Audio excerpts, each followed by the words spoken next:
It's time again for Fishing Tales with Mike Sakamoto. I'm off to catch my fishing tails. Hang 'em up high with a silver nail. Gonna bring back another fishing tale, so I can tell everybody my big fishing tale. Hi, I'm Mike Sakamoto, and thanks for joining me on Fishing Tales. On today's program, we have a two-part show for you that I know you're gonna like. First, we're going fishing on the Holian and hooking to some tuna on light tackle with Heather, Brent, and Curran Matsunaga. Then we'll go shore fishing off of Kawaihae at a place called Baby MacKenzie. We're after some small game like the mamo and ninui and moray eel, as well as some bigger game. You're gonna see some great action, so don't touch that dial. We'll be right back with a Holian Fishing Tales.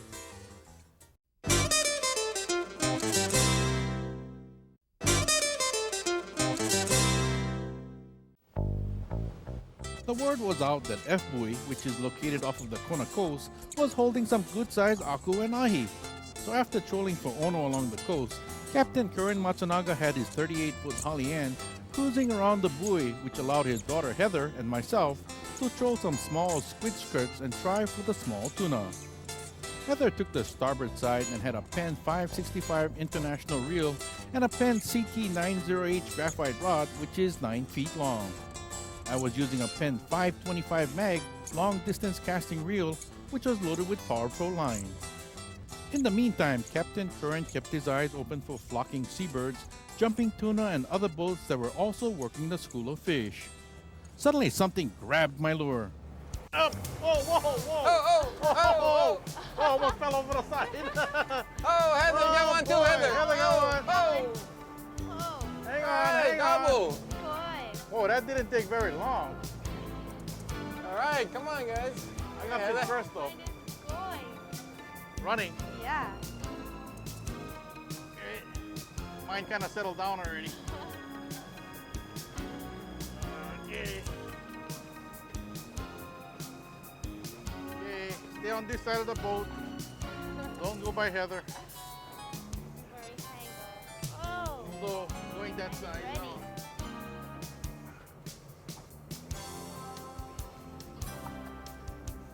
I'm beating you, Heather. Race, race, race. Keep 'em off. Yeah. Yeah, reel them up.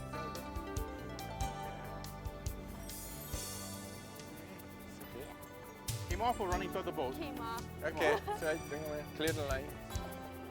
I will land mine and we can go back to the school again. Oh, look at the school out there. You can see them jumping out there. Oh, yeah. Woohoo! Get some big kind too. Oh, let's catch some big ones. Yeah.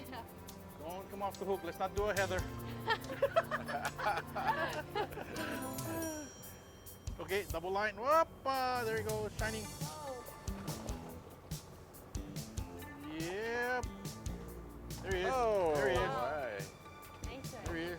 Nice. Okay, I'm gonna back up. Heather, you go lead her. Swing to the right. There you go. Oh. On the deck. Nice. Woohoo! Okay, where my ply went? Oh, right there. Oh boy, I hooked them good. Boy, your streamer fly works pretty good, huh? Yeah, they like that. What do you say? Look like Christmas tinsel. Okay, open. Okay. While we headed back to the feeding school, a charter boat from the harbor already had a bait out and was now slow trolling it for the marlin. In the meantime, Heather and I already had our lures out and neatly positioned behind the Holian. Heather was jigging the rod, which made the streamer fly twitch and move like an injured minnow. A very, very experienced angler, Heather, with the help of her father Kerwin, have landed marlin well over the 500-pound mark. But today, we're after the tuna, and I soon got my wish. Okay, go on. I got All right, all right. You got one too, Kerwin? Yeah, I get one. Everybody Triple. got. Triple hitter. I think I got ahi, Heather. Yeah. No, I'm only kidding. Me too. You too. You got ahi too. So what, Curran? We're gonna bridle this Aku. up. Oh, Wait. Oh. I was going. You was going to drop down over the side. Well, that one went back to grow bigger. Okay. Okay. Whoa! Got him. Oh, what is that? Ahi, Heather. Oh. Yellowfin tuna. Still on, Heather. Yep. Oh. Still got mine. Swing to the right. Swing to the right. Back up. No, the other way. Oh, wow. Oh, wow. Oh. Hey, I was just joking. Me too. Hold that. Okay. Good one. Oh, mine probably bigger too. Then. Okay. All right. You gonna take the hook off? Oh yeah. Now you're not gonna bridle the ahi, right? No, I'm not gonna bridle this one. Okay. We'll eat that. Yeah. You rather bridle the Aku. aku? Whoa. Oh man, yeah, he's strong. Better come over here underneath the boat. Whoa. Heather, this thing must be 35 pounds. I hope not. You hope not. Oh, wow. The truth is here. Okay. What is that? Aku. Oh, a big one. Big Oh. aku. Net job. Net job. Nice one. Oh yeah, that's a nice one. Yeah. Hey. Yee-hoo, that is a big one. Wow. Dinner. Oh man, that is a nice fat one, no? It's too big for bridling, correct? Can, but we'll go. No sense. We'll have dinner for that. We'll Okay. have that for dinner. Oh, pokey. Woohoo! Oh, look at that purple stripe over here. Okay. Okay. Okay. Whoa. There. You did that on purpose. Oh man, right in the kisser.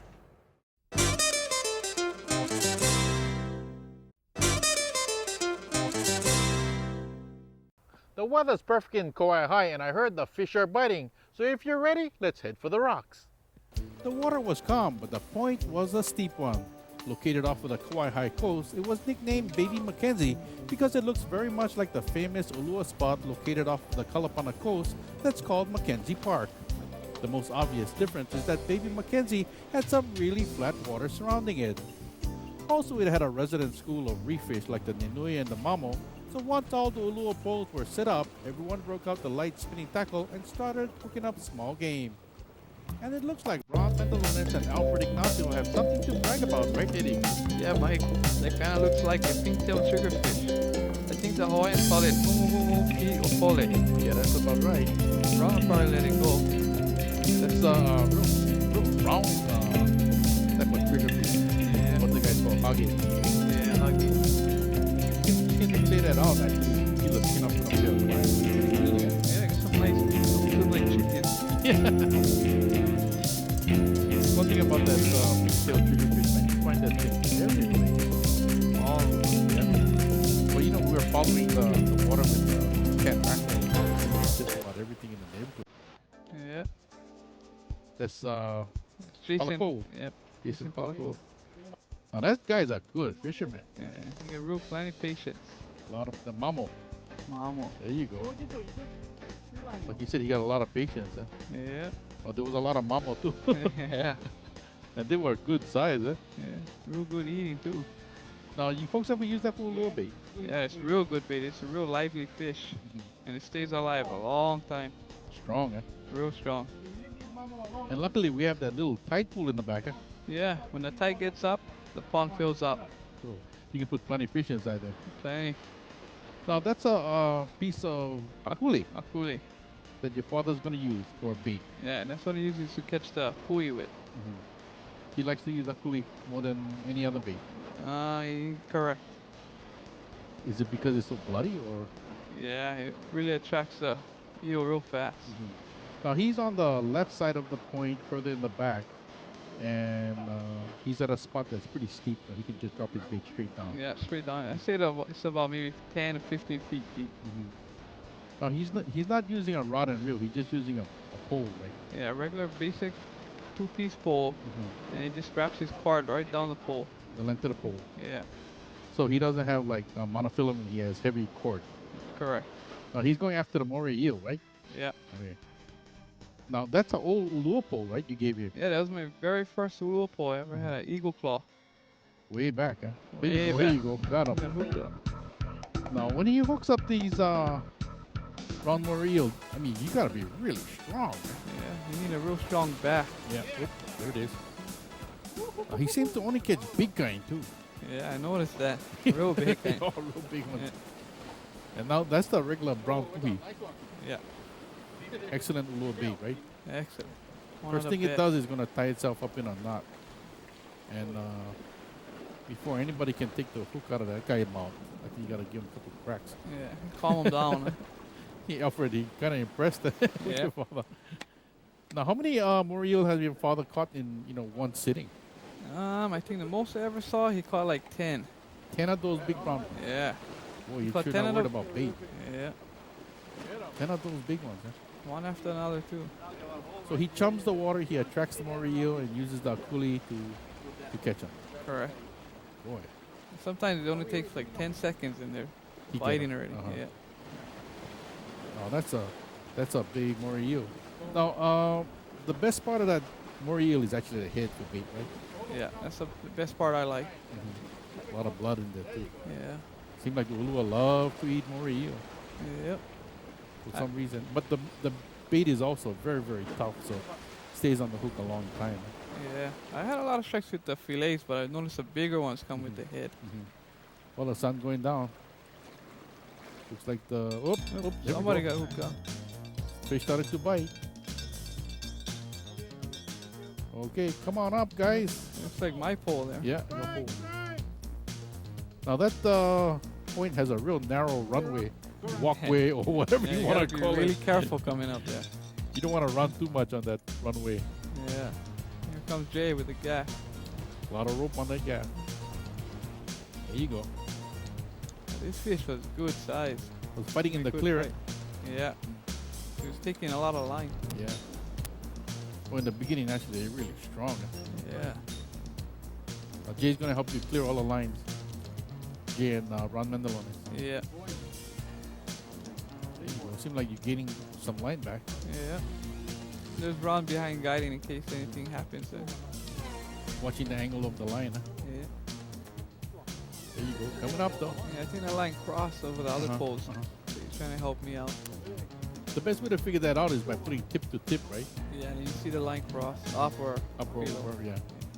But you still gotta kind of figure it out. It's like doing untangling macrame. Yeah, and with all that pressure on the pole too, it gets hard sometimes. The thing Good is, you teamwork. can rub the two lines together and you cut one too, so you gotta be really careful. Yeah. You got 3 rods all tangled up. 3. Plus, you kind of jumping around the point here. Yeah. Right now the fish is running to the left. And there's a bay on the left side too. Is that where you want the fish to go? Not really. I wanted to just come straight in. Okay. I thought maybe the bay was clear of any obstacles. Yeah, it's pretty clear, but just the edge of the rocks is in there. Everybody looking. He's getting closer. Now, some guys will shine the light to the left and chase the fish to the right. Correct. The Ulu is scared of the light when it turns. And that's what they're trying to do too right now. Yeah, trying to shine it away from the bay in there. It seems like some other lines getting tangled too. Oh, there we go. Look like Al's pole got a real vicious strike there. There you go. Come on. That's Rod Mendelone trying to kind of maintain the Stop run. him. Oh, he's just taking off there. Oh, that fish was screaming line out of that reel. I don't know if Ron's gonna be able to stop it. I think so. He's just taking off. In the meantime, they're trying to call Alfred to come up on the point. Oops. Right? Yeah. I thought, I'm trying to get my poles. yeah, yours all tangled too. Yeah. Oop, Oh, we there's the cut other one pole other cut. pole. Yeah. Now that happens when the other line crosses over, right? Yeah, I think the fish went on there or over the other line. So he kind of sawed the line until he cut. Yeah. There you go. You still got yours. Oop, Oh, that's it. mine just cut there. Well, it happens Yeah. all the time. Yeah. Oh, we saw that one. That was a big tiger shark. That's Huge. Alfred right there. Yeah, here he comes. Well, finally coming up to the point. Looked like the line already cut though. Yeah, looked like he cut. Well, that fish was taken offline. It was amazing. Yeah, it's like a freight train. Well, retie, recast, try again.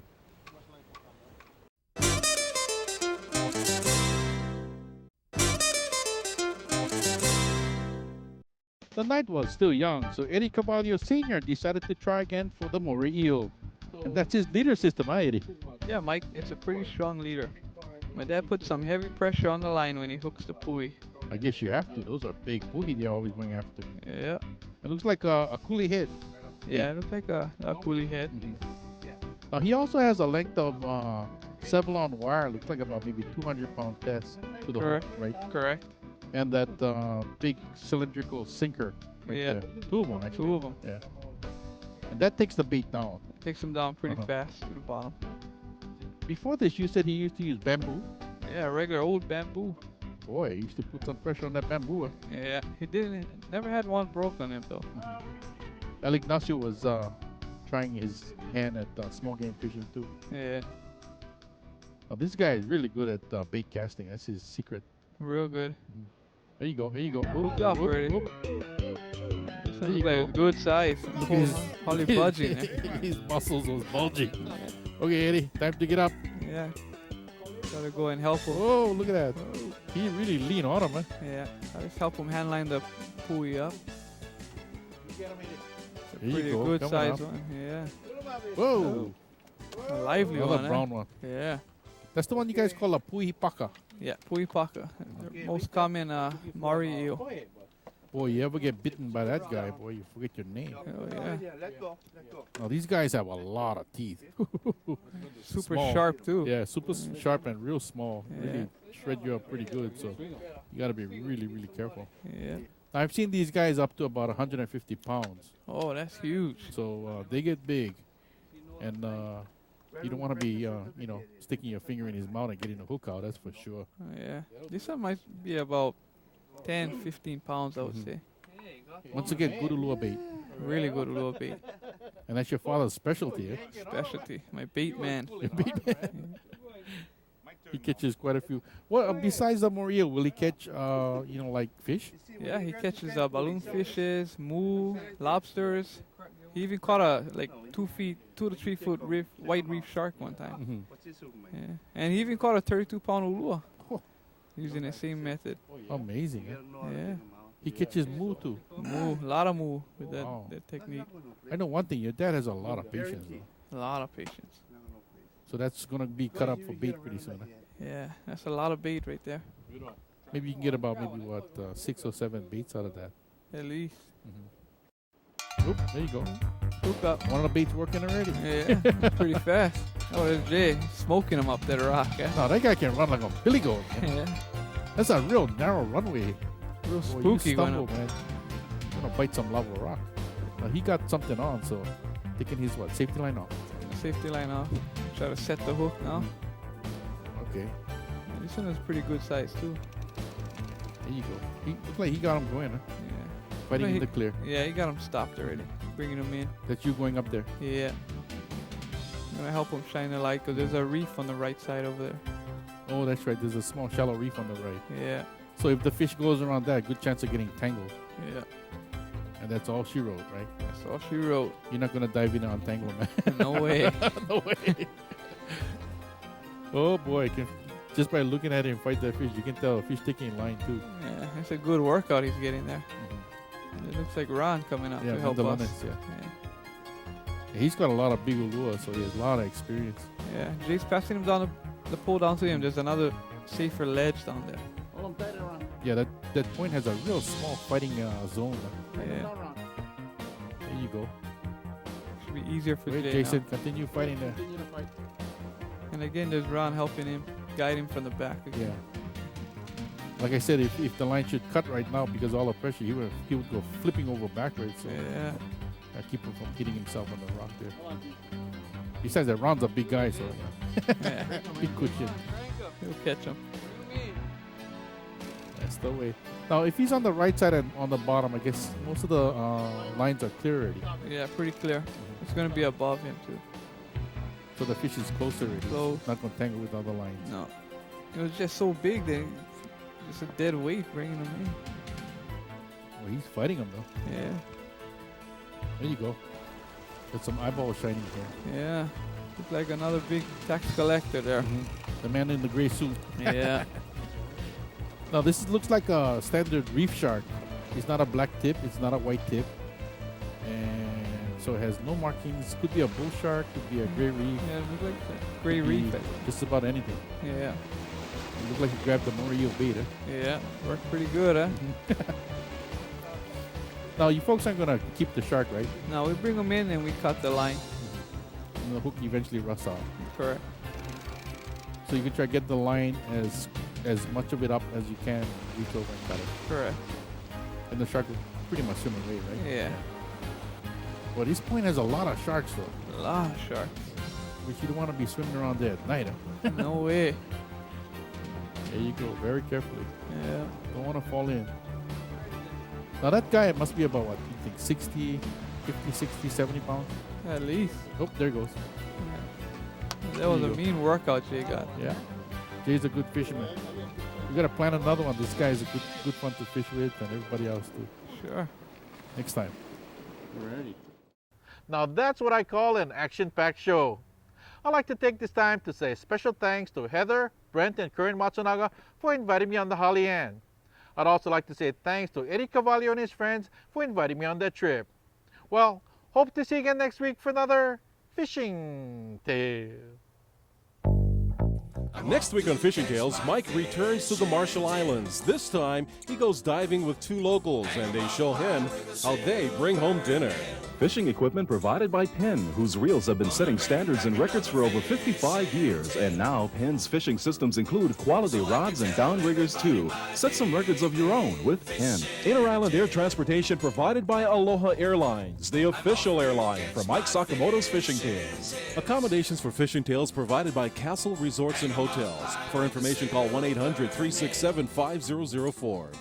Transportation provided by Budget. With over 30 years of experience, it's no surprise we're Hawaii's favorite rental car. In Hilo, Mike shops at S. Tokunaga Store, a must place for fishermen. Custom-made rods, service and repairs, quality tackle, and diving equipment. Mike's fishing line provided by Power Pro. When he needs a low-stretch super line, Mike chooses one that he can trust. Ask your local dealer or visit them at powerpro.com.